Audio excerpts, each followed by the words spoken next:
3, 2, 1, and Welcome to Networked, hosted by Hive. Networked is your seat at the table for the conversations, connections, and insights shaping the next generation of leaders. Today, we're sitting in business furniture and we've got Bo Cleary, an avid and loyal Hive member. Bo, how are you? I'm doing well. I'm doing well. Thank you for Awesome. having me. Yeah, we appreciate you coming on. Awesome space. Yeah. Just highlight what you do. And obviously, we're in your wheelhouse here. So Yeah, welcome in. Welcome into it. Thank you for having me. Bucket list item for me to be on a podcast is the yeah, first one. So, welcome. yeah, thank you. Bo has the best way to describe his business when we are in rooms, whether it's Accelerant or Hive, and I introduce him. I'm like, guys, this is Bo. Listen to what he does. Bo, can you just give us like your normal, like conversational pitch? Yeah, so, everybody asks, what do you do? Or who do you work for? Say, I'm Bo Cleary. I'm with Business Furniture. We do exactly what you think we do. So the thing is, when you're a company that's been around since 1922, you're the first ones to do it. You get to pick your name first. So pick the easiest one, Business Furniture. Yeah. Hey guys, this is Nick, and I own networking. Yeah, That's exactly. it. It's basically that. Yeah, dude, that's awesome. It just cracks me up every time, but like it makes total sense. That is what you do. Now, you guys were named a 2026 top place to work in Indiana. What kind of culture things happen here that translate over to you guys winning that? Yeah, I mean, this is truly the most unique place that I've ever worked. Everyone, not everyone, but there's a good portion of people who have been here 20, 25, 30 plus years. And I think the number one thing that they understand is relationships. They understand that the employee to ownership is a relationship, and that takes maintenance and takes work. And also the partnerships that we create out in the community and with our customers are also relationships and not just transactions. Very relational company, family owned, and they get it is the best way I can describe it. They understand what it's like to work for a great company, to want to come to work, and how to create a space that people want to come to work in. So very family oriented, family focused. Bring your family in, bring your kids. We just had a great night at the Indy Fuel game it was women's night, and they had 50 tickets. Bring your families, invite some of our customers, clients, partners, and friends. Bring your families, and everybody just get together, not to talk about work, but to have community and fellowship there. And so I think that really signifies why that became a 2026 best places to work, and that was what stuck out to me when I first started. Was the connection that people actually wanted to create, the relationships wanted to create, and not just viewing employees as a product or a quota that's needing to be met. Yeah, it's like I always hear the thing that talks about like if you get fired today, like you're just a number in a system. If you work for somewhere that's huge, so it sounds like the feel here is it almost feels like such like a tight knit community of just friends almost, instead of like, oh, I gotta go clock in and sit. Nobody knows who I am. Everybody knows Bo. 100%. I mean, before I started, there was a woman who worked here named Susie Brown for 40 years. She was there before I started, or she retired after I started. So I never once worked with Susie Brown. But the number of stories that I have heard, photos that I have seen, and an award named after her just signifies I have never actually worked alongside Susie Brown, but I feel like I know her. Her legacy lives on here, and that is part of what makes them so great. Is the people actually care about one another, and that starts from the top down. Yeah, shout out Susie Brown. Shout out Susie Brown. Okay, so it's business furniture that's very niche. Yeah. That's not something that I'm going to go to school to sell business furniture. So how did it go from getting out of school, start the job search, to then I want to do business furniture? Like I want to work for business furniture. I want to sell this. I want to build relationships around Bo at business furniture. How did you kind of get into this role? Yeah. So this is great. They say all the cliche things. Your network is your net worth. It happens when you least expect it. Pick your cliche. I was in my senior year at IU Indianapolis, and I had grown a love of restaurants and serving. I love people. I love to connect. I love to make connections. And I was doing that at a steakhouse downtown when Suzanne Bentley, our president, and her husband Barry came in for their anniversary. I was their server. And we had a fantastic evening, connected really well over dinner. And it was the end of the dinner. Working in a restaurant like that with a lot of people who own businesses and are on high-level positions, when you're trying to connect with them, what happens sometimes is they'll offer you a job or at least an interview. That happened, and I never really cared to follow up because I I liked what I was doing. I liked waiting tables. I thought that was the restaurants and were going to be what I was going to do. And it was the end of the interaction with Suzanne where it was very not hurried, but they were on their way out for the evening. And she said, "I just want to share with you what I do. I work for Business Furniture. It's a place that is very family oriented, very relationship driven, like we were just talking about." And I could feel almost frantically this passion that she had for not just the business that she owns, but the people that were there. And that kind of passion for people is what made me the one place that I followed up. Add that with a little bit of divine guidance that I see in it. And I decided to come in for my first interview. And immediately I was blown away by my hiring manager. They had me introduce me to the team, the business development team. Scott Warner, Rebecca Dean were the first two that I met. And again, it was just this not transactional, not hurried, not I've got another meeting after this and I need to get going. It was, hey, it's really nice to meet you, right? I don't, at this point, don't work for the company. I've provided them nothing, but they're taking time out of their day to actually ask about who I am, what I do. And then that combined with walking into this space, this office space, I was hooked. I was in, I was hook, line, and sinker. How can I get here as soon as I can? And so that's how I really came to be a part of this. And so for me, furniture, we'll get a little bit more into the significance of it, but initially it was not about furniture. It was about people, and it's always going to be about people for me. But that's how I got started. Sweet. You mentioned something that I want to go back to because we both kind of come from fine dining restaurants. And one of the things I always tell people, because like in real estate, similar to business furniture, you're building relationships with people. You're always communicating and talking. And one of the things that at least I took away from waiting tables was I now have learned how to, meet somebody and build a relationship like that. Yeah. Because you have to. Like when you're waiting tables, you've got that first 20 seconds to earn the trust of the people sitting there, or you're going to spend the rest of their dinner trying to make it back. Make it back. Make so up ground. What skills do you think translate over? Is it just the communication? Is it building quick relationships? Like, what do you see from waiting tables to getting in a role like this? Oh, I mean, when you take things seriously, you can see the translation of skills over everything. I mean, think about in fine dining, the initial interaction is elevated from the get-go, from how they greet you at the door. So translate that over to business furniture. When you schedule an appointment or you're coming into our space, we have a team that greets you at the front door. We have waters and coffees and drinks and this hospitality aspect. Those little things play a huge factor. And when you start to pay attention, you start to notice those things. And then you go right into the communication skills. And it's always been about, in both those, asking questions, pointed questions. Everyone loves to talk about themselves. I mean, what are we doing right here?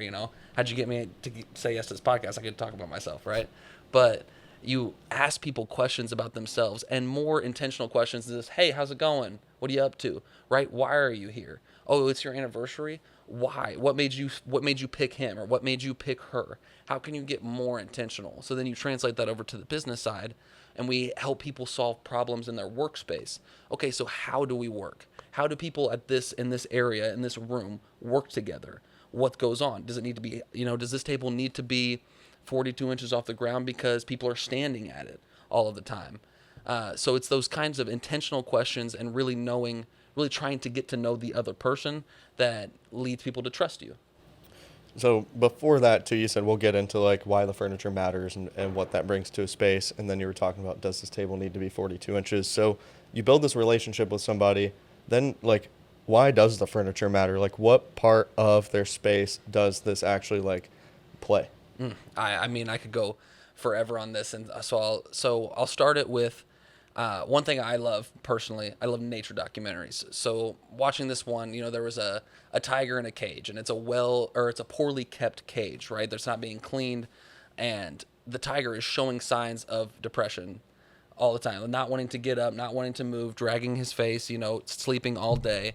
And I use that very far out example to tell people about their space. And we don't put enough emphasis on the actual physical space you're in drives the behaviors that you have. And behaviors over time drive the culture of your business. And so it's incredibly important to have space that, number one, there's areas for people to focus, heads down work, privacy. As we get into hybrid work and open office desk plans, privacy is one of the number one concerns. Video privacy, audio privacy. Don't want to hear everybody. Everybody loves the open floor plan, but is there room to have your heads down work? Now, is there room to collaborate on things? Is there spaces where people can come together? And then a lot of people stop at those two. But when you talk to people, one of the things I'll have clients do is talk about, go walk me through your work day. Okay, well, I walk in, I set my stuff down, check my email, and then I go to the coffee and I talk to people while I'm there. We have a little space right over there for that. Is there adequate space for enough people to stand around, to have an open conversation, a circle where everyone feels included in that environment? So you have the social aspect of it.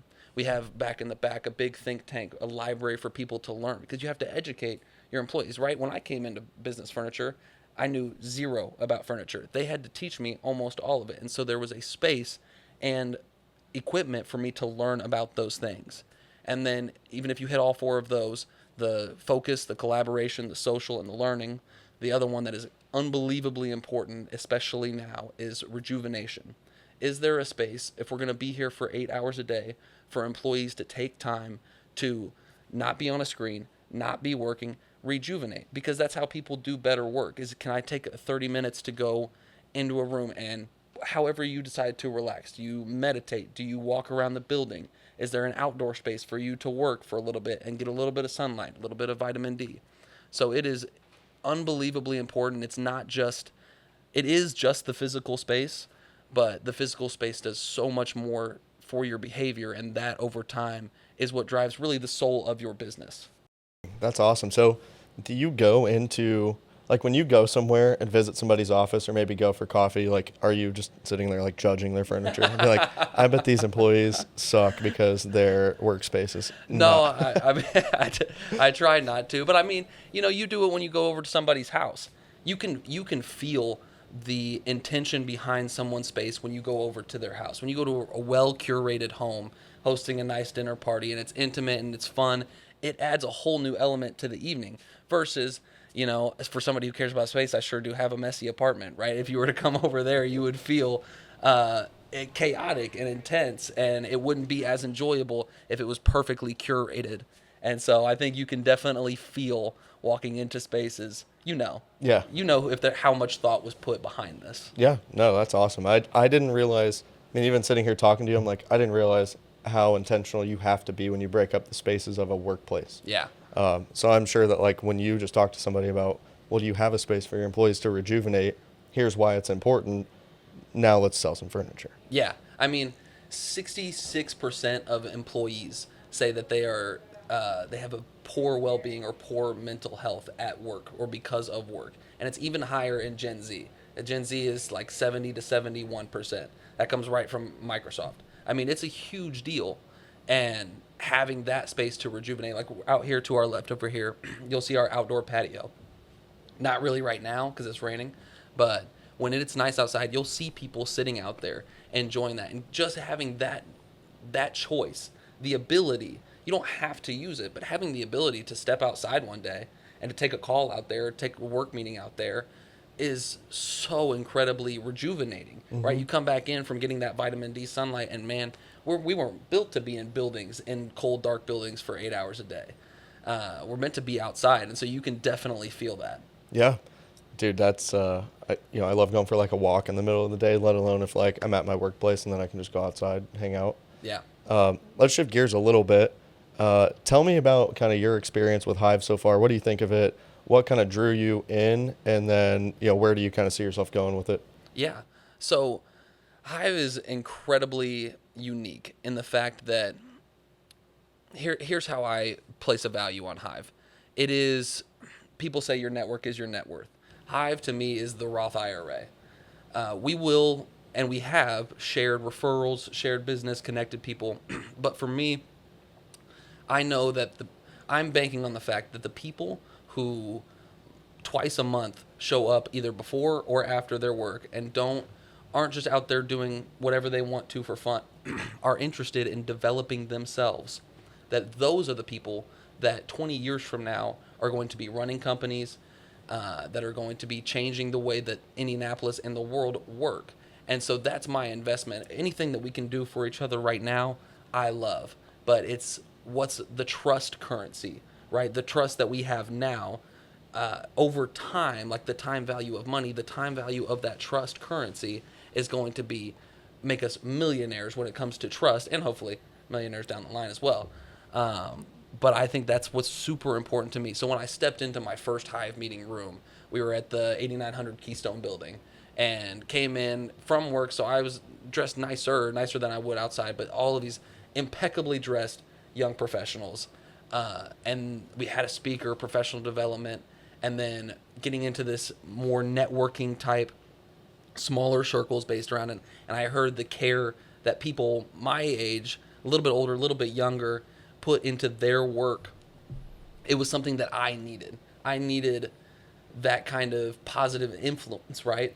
The 5 people closest in your circle, that's who you will become. Well, those are the people that I'm trying to surround myself with. And so that's the value of Hive for me. That's what I got from day one, stepping into the first Hive meeting. And that's what I get every time when we go there. I just get encouraged and motivated. And I'm competitive, right? And so when I hear about like our other member, Jack Lemon, or Mason Lance, when I hear them crushing it, I'm happy for them, right? But also, man, I got to push it today because Jack and Mason are pushing it ahead, right? So it's that level of friendly competition as well. And just being in an iron sharpens iron environment is incredible. Yeah, I love that. That's 100% the type of room that we're looking to build. And through talking to people, I always like to ask just feedback's never a bad thing.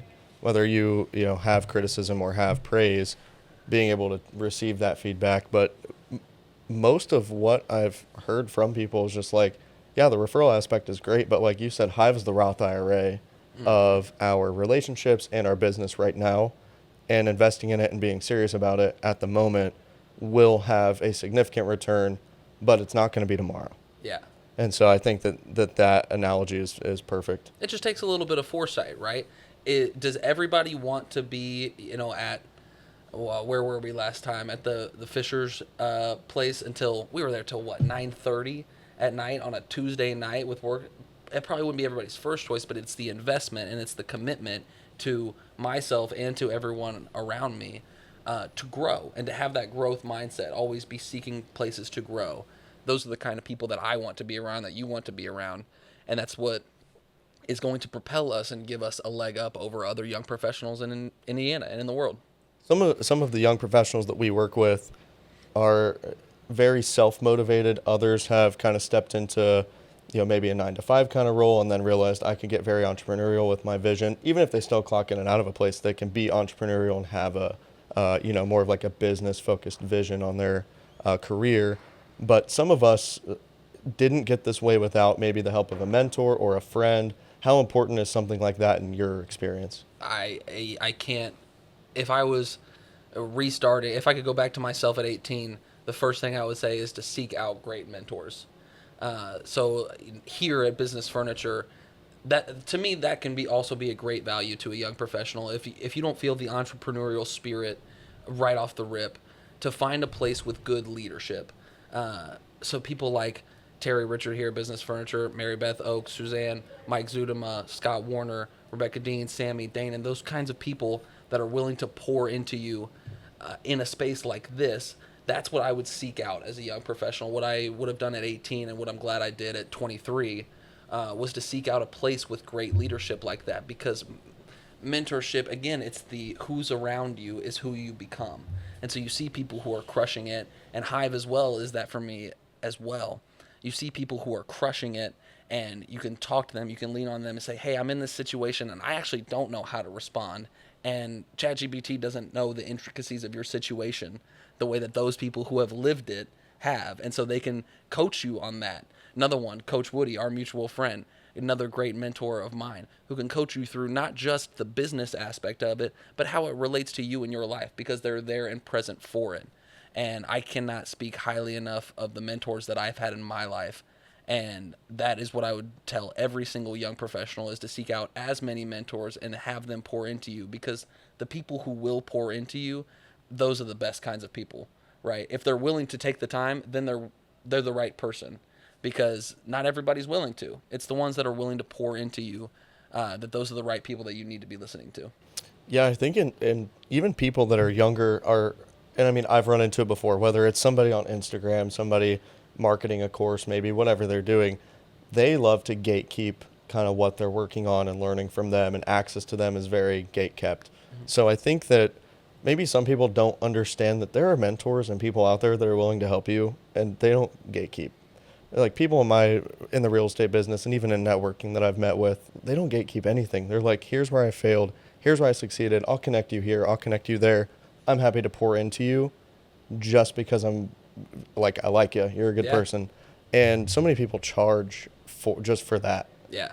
It's an abundance mindset, right? I have been blessed with so much and given so much that I give back freely. I'm not trying to con you or viewing you as competition, right? And those are the people. That's how I want to be when I get to where they are, and so that's who I want to be listening to. I want that. I have so much I freely give, right? And who are some of your like who would you say, if I said who is your mentor? Who is the person you go to when you have something going on in business or something going on in your life? I know you mentioned Coach Woody and a couple other names, but who is that kind of staple mentor for you right now? I mean, I'm incredibly blessed to have a fantastic dad. Okay. And so number one on that front will always be Dad. He started his own business. He's the first call in anything in life. But I understand that. I believe and know that I have a very unique dad and unique relationship with that. And so for somebody who can't rely on that process, Coach Woody was the first one when I really started here at Business Furniture. Again, abundance mindset is the first one. This is a guy who, if you haven't looked him up, great LinkedIn follow, by the way. Shoot him a message. He'd be happy to hear from you. Tell him I sent you. But somebody who has started multiple businesses, sold multiple businesses, coached his Navy SEAL teams, right? And I'm a kid fresh out of school and is willing to spend hours talking with me, free of charge. I've never given him a dime. Maybe bought him a cup of coffee once. But freely give hours of education and time and, hey, what do you think about this? What do you think about that? Bing, bang, boom, like that. So Coach Woody is a huge one. Another one, if you're in an organization, seek out somebody who's highly successful there. So the two that come to mind here at Business Furniture especially are Mike Zudema, Scott Warner. They're guys just like me in my role. We have lunch every Monday at Costco. Go get your $3 pizza and a Coke, right? Save some money. And talk about, that's industry specific knowledge. Hey, I was working on this and here's what I did. What do you guys think that I should do? Share that kind of information, right? Mike tells me stories about, I was here, I had this project and I got recommended to the client all these different ways. They still weren't going with me. Turns out they didn't know this little piece of information and I just needed to share that with them. Oh, okay, well now I can use that, right? When I have no idea why this person won't work with me or even consider me, okay, maybe share a couple bits of information, so that's what I would do if I was seeking out mentorships, is seek people that you want to be like, that are already where you're going, where you want to be, and then they know the roadmap. They failed along the way, and they'll show you and try and get you there faster than they got there. Yeah, I always say, find somebody that has what you want and follow them. Exactly. And it sounds like a $3 pizza and a Coke is going to get you there. Hey, if it ain't broke, don't fix it, man. That's Costco right. Pizza, you can't beat it. Stack that money. So we always tie a little bit in at the end here about, just you outside of kind of a work environment, and we do kind of some like this or that questions. Oh, okay. I like this. So these are going to be a little bit more rapid fire. Yeah. But I've got some good ones for you. So coffee or energy drink? Coffee all day long. Okay. All day long. Keep it natural, right? The energy drinks are fun, but they'll mess up your stomach, man. So keep it natural. Sorry if you like energy drinks, but man, dude, I'm a coffee man. The empty Ghost energy drink in my car. Early bird or night owl? Early bird, yeah. Early bird? Early bird. Gym in the morning or just morning routine? Try and move in the morning. I like to lift at night because I feel stronger then. I've had stuff to eat and been moving, but try and get some kind of level of movement, get some sun, stretch, walk around a little bit. But, I think there's a balance, Sometimes on the weekends it's night owl life. And so you got to be able to do both. It's range. 100%. I've got some options here. I'm kind of curious. When you're driving, are you podcast or music? Ooh, I listen to one podcast. It's called We're Here to Help. It is absolutely hysterical. If you're a fan of the show, New Girl, Nick from the show is the host of it with another guy. Absolutely hysterical. But if I've run through all of the episodes, which I am always currently up to date, I'm listening to some tunes. Okay, what kind? Olivia Dean is my favorite artist. She'll be my number one artist this year, and it's very outside of my range, which is typically like a folk rock. Red Clay Strays, Old 60, Tree Oak Revival, Seagulls Don't Care. If you haven't heard of them, look them up. Fantastic band. As we finish up, just let our viewers know kind of, what would their next steps be? What does it look like to work with you, and how can they get connected with you? Yeah, absolutely. So reach out to me at Cleary B at Business Furniture. Reach out to me on LinkedIn if you need any kind of furniture. The wonderful thing about furniture is that I am not really a salesperson. If you need furniture because you try and sit down and there's nothing there. So if you're in a place where you need, you like that one? You'll know if you need furniture. There's nowhere to put your stuff down. But if you are in a place where you are looking to update, renovate, or remodel, or you're adding on a new office, please reach out. Reach out to me or Business Furniture. Call us. Please connect with me on LinkedIn and all social media platforms. I'm happy to always meet new people, make new relationships. That is the currency, is relationships. So always happy to make some more. Right. Bo Cleary, guys, if you don't have anywhere to sit, he's your guy. Thanks so much for coming on. We'll be back with more of the Networked podcast and more of our Hive members featured on here. Thanks so much. Yeah, thank you, man. It's fun.